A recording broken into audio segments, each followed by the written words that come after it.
กินปุ้นเด้อเอินเด้อเอินในคอนเด้อคอนเด้อกินปุ้นเด้อ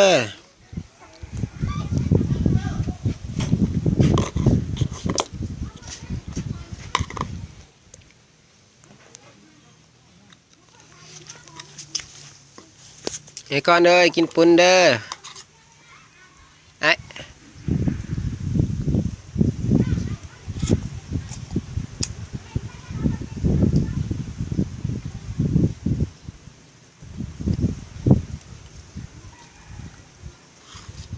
ไอ้ก้อนเอ้ยกินปุ้นเด้อเดี๋ยวเก็บดิเปลือนมัดเบิ้งพอเก็บให้มาเบิ้งในตีนน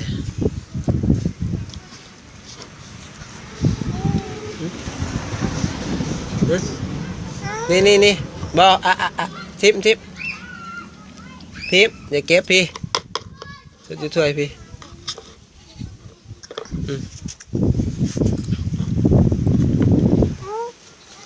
ทิม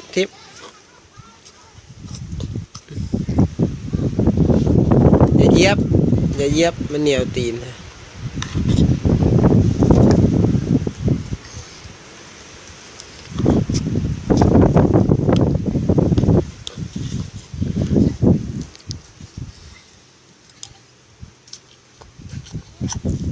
ได้ปะ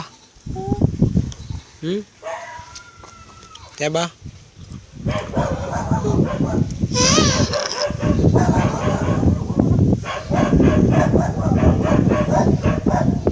มา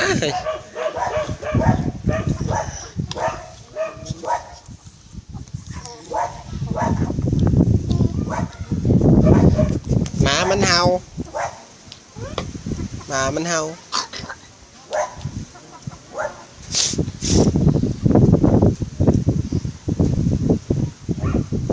สดเอาไปสีหยกสวยมึงดูเบิ้งเดี๋ยวมาดูเบิ้งพอจะปุ้นติดได้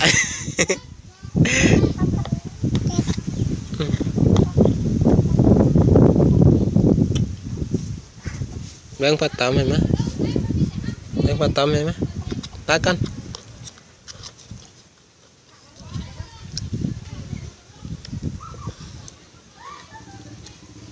นี่พอตำก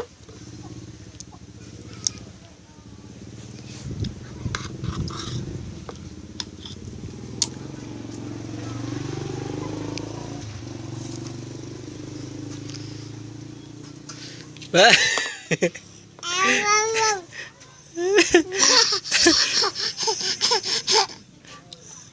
พุ่นติดน่ะไอ้เบิ้งพอตำเห็นไหมปะ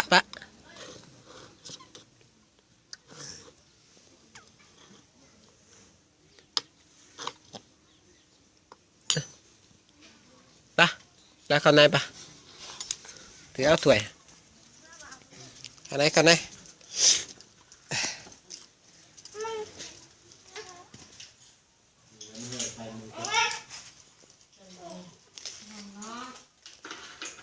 นั่งลง